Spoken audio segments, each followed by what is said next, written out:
Hoy te quiero hablar acerca de la fe. ¿Qué es la fe? ¿Por qué los cristianos tenemos fe en primer lugar?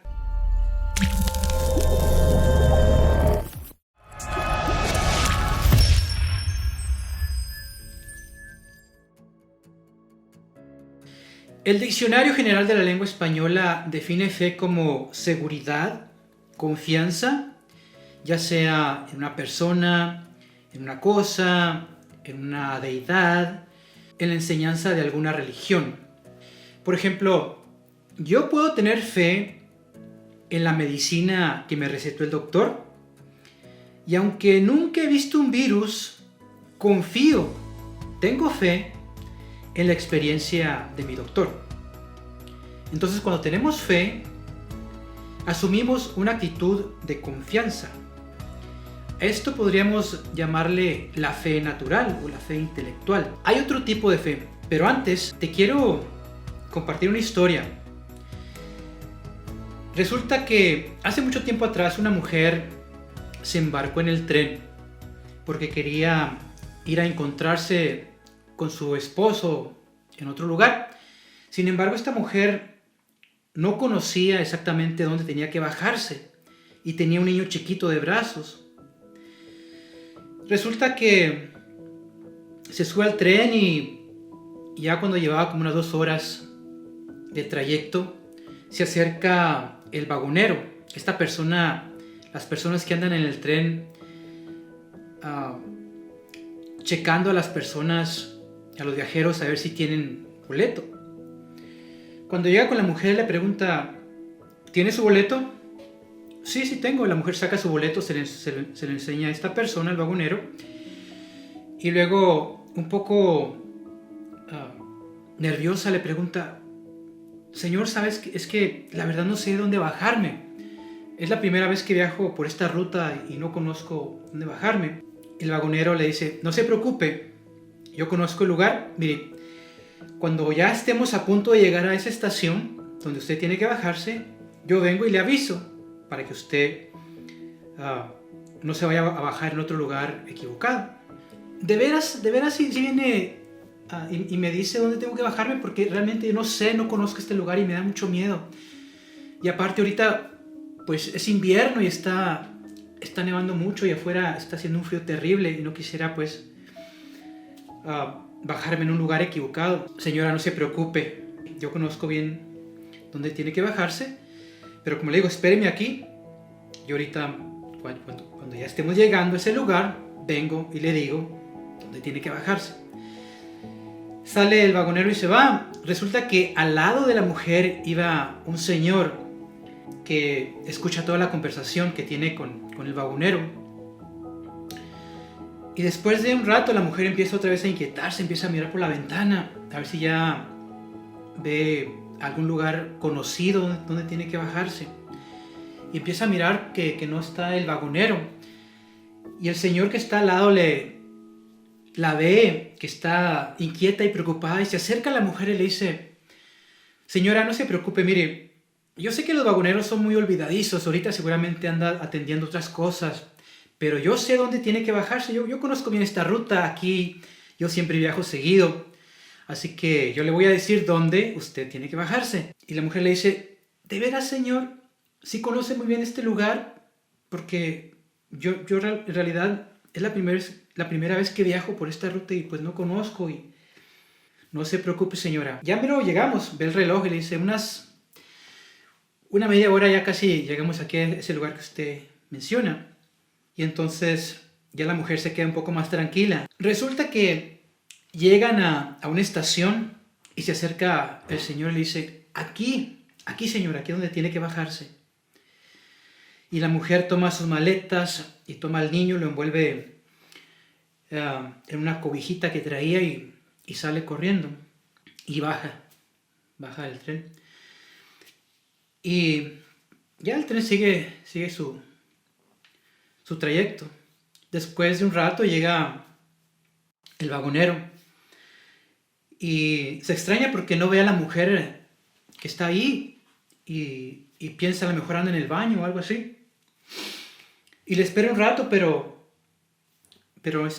no llega la mujer. Entonces se acerca el señor que estaba de lado y le dice, pues yo le dije a la mujer dónde tenía que bajarse porque yo conozco bien este lugar. Y la mujer se bajó hace un rato, se bajó atrás en la estación que pasamos ya hace un rato. ¿Cómo es posible?, dice el encargado del tren, el vagonero. ¿Por qué usted hizo esto? Ese no es el lugar. Ese es un lugar que está solitario. Prácticamente no hay nadie allí. Y la mujer lleva a su pequeño y no hay donde se refugie. Pues le dan de regreso al tren para atrás para encontrar a la mujer, para poder rescatar a la mujer que se vaya a congelar. Estaba haciendo un frío terrible. Pero resulta que después de que ya llegan al lugar, buscan en los alrededores y encuentran a la mujer y al niño pequeño muertos allí en la nieve congelados. Esta enseñanza, esta historia, esta moraleja nos enseña que no debemos depositar nuestra confianza, nuestra fe en cualquier persona. La Escritura claramente nos dice que a las personas que vienen a nosotros con un evangelio distinto, diferente, tenemos que rechazarlos. Incluso, dice San Juan, es más, ni siquiera los saluden, no les den el pase. Pero muchas personas que no han estudiado la Escritura, que no conocen esta advertencia, le dan el pase a estas personas y empiezan a dialogar con ellos. Y estas personas pues se ven muy bien vestidos y aparentan pues que son personas que saben mucho, que conocen mucho de la Escritura. Y la persona dice, bueno, esta persona viene muy bien vestida y esas cosas, debe saber mucho de Biblia, yo no sé, a lo mejor quizá me puede enseñar algo.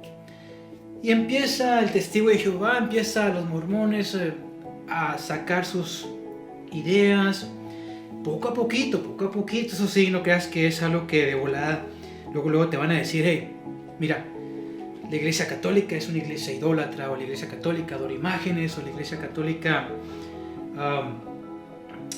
venera a los santos o lo que sea. Al principio, como te digo, no te van a decir abiertamente que su verdadera intención es quitarte esa fe, robarte tu fe.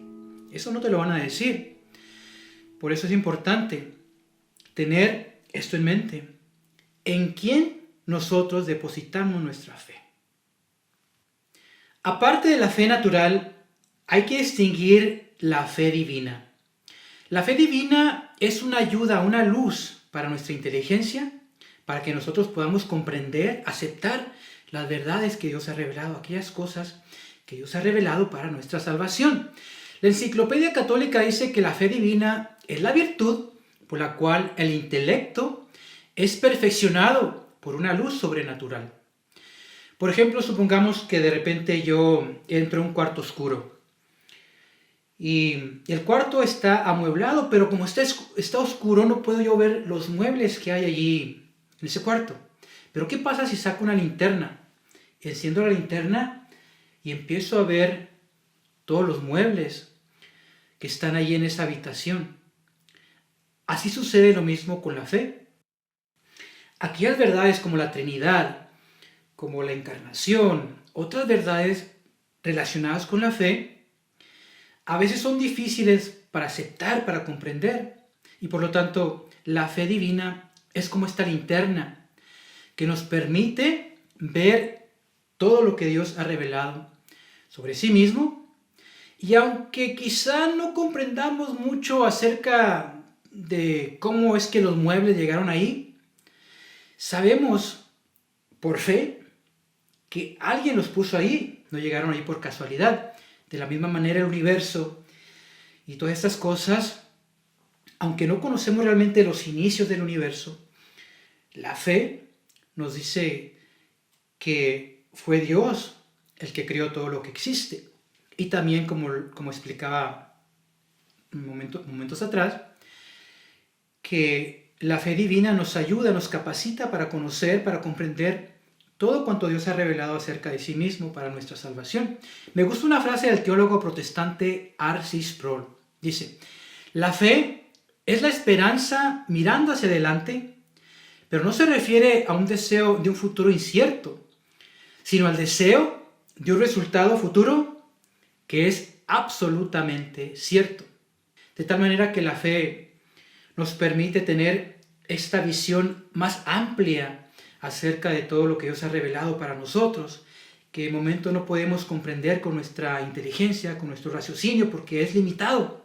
Y mi fe me permite mirar hacia adelante, y la fe me permite tener esa confianza en que las promesas de Dios de resurrección y de vida eterna, tarde o temprano tendrán su cumplimiento. La fe divina, a diferencia de la fe natural, es un don que Dios nos da. Un don que Dios nos da originalmente en el bautismo. Es como una semillita que Dios siembra en el alma de cada bautizado, ya sea niño o adulto. Y esta semillita de la fe está llamada a ser desarrollada posteriormente. Por eso se escogen buenos padrinos que puedan guiar a este niño posteriormente en una buena educación en la fe. Ahora, ¿qué pasa con aquellas personas que no han tenido la oportunidad de ser educadas en la fe? De haber recibido alguna enseñanza que los motive a abrirse a la fe. En este caso me refiero, por ejemplo, como a las personas que viven en el África, las tribus del África. Esas personas pues nunca han escuchado hablar de Jesucristo, pues no tienen fe. ¿Acaso estas personas se van a condenar? Porque recordemos que dijimos que la fe es importante, es necesaria para la salvación. Pues tenemos que distinguir entre tres tipos de incredulidad, o tres especies de incredulidad o falta de fe. ¿Y cuáles son estas? La primera es la falta inculpable de la fe, o también se llama ignorancia invencible. Esta ignorancia de la fe es de aquellas personas que sin culpa propia nunca han sido expuestas a la buena nueva de Jesucristo nuestro Señor. O sea, nadie les ha anunciado, les ha comunicado que existe una salvación que viene por Jesucristo. Nadie les ha mencionado esto. Y por lo tanto, nunca han tenido la oportunidad de decidirse en favor o en contra de la fe. En este caso, tal incredulidad o falta de fe no es pecado porque no es culpa de ellos. Dice el Catecismo numeral 847 al 48. Los que sin culpa suya no conocen el Evangelio de Cristo y su iglesia, pero buscan a Dios con sincero corazón e intentan en su vida, con la ayuda de la gracia, hacer la voluntad de Dios, conocida a través de lo que les dicta o les dice su conciencia, pueden conseguir la salvación eterna. Esto se llama la ley natural. O sea, esa vocecita que tenemos en nuestro corazón, que de repente nos indica lo que tenemos que hacer y lo que tenemos que evitar. Lo que se llama la voz de la conciencia. Vamos al segundo punto. La falta de fe por negligencia culpable. O esto se llama también la ignorancia vencible. O sea, es una ignorancia que se puede vencer. Es de aquellas personas que conocen la obligación de perseverar en la fe, pero por alguna razón no cumplen con esa obligación de perseverar en la fe, de educarse en la fe. Un ejemplo de ignorancia vencible sería una persona que no está muy segura acerca de alguna enseñanza de la iglesia, pero sin embargo no hace el esfuerzo, no pone de su parte para educarse y salir de esta duda. Su ignorancia es vencible, pero si no vence esta ignorancia es culpable. El tercer punto es la oposición culpable de la fe, o sea, la herejía, cuando una persona conscientemente rechaza alguna verdad de la fe.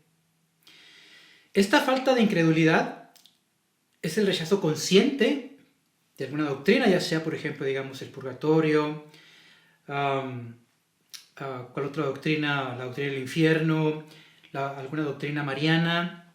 Es una ignorancia culpable porque rechaza esta verdad de fe abiertamente, conscientemente.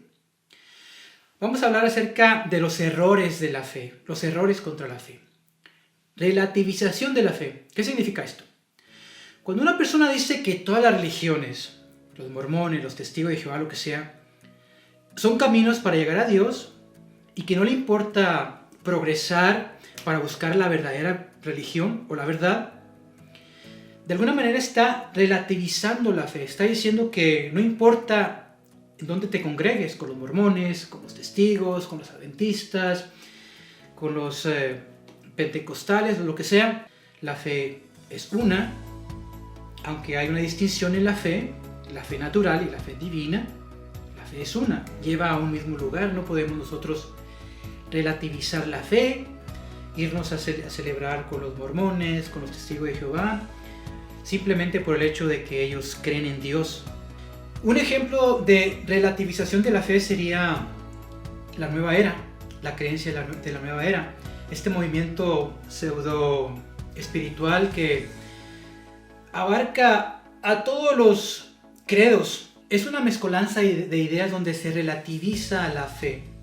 No importa qué fe tú quieras creer, puedes depositar tu fe en lo que sea. Eres bienvenido a nuestro sistema de creencia. Eso es la nueva era. Y es un peligro para los cristianos esta ideología de la nueva era donde se relativiza la fe. Otro error es el fideísmo.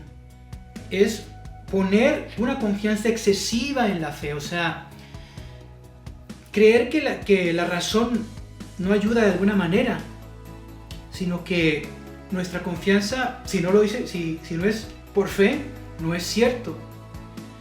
Por tanto, se desvalora la ciencia, se desvalora el conocimiento, y esta ideología del fideísmo surgió como una reacción en contra del racionalismo, que es otro error de la fe, porque el racionalismo postula que la fe no es una cosa que nos garantice la certitud, que no hay que tener fe, que la fe está en contra de la razón.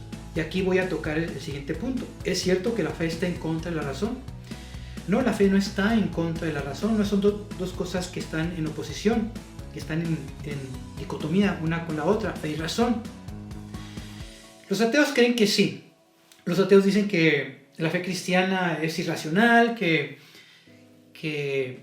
cuando llegó el alumbramiento, el ser humano empezó luego a realmente a ser una persona verdadera, porque antes estaba encadenada a creer creencias irracionales, el infierno, los demonios o lo que sea.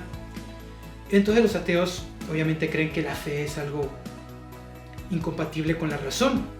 El Papa Juan Pablo II, en la encíclica Fides et Ratio, dice: la fe y la razón son como dos alas en las cuales el espíritu humano se eleva hacia la contemplación de la verdad. Y por lo tanto, Dios pone en el corazón del hombre la fe, la fortaleza de la fe para fortalecer nuestra razón, para iluminar la razón, para conocer lo que más nos conviene en esta vida y en la vida que viene. Yo soy Jorge Ramírez, que tengas un excelente día. Espero encontrarte en el próximo video, en la próxima enseñanza. Hasta luego.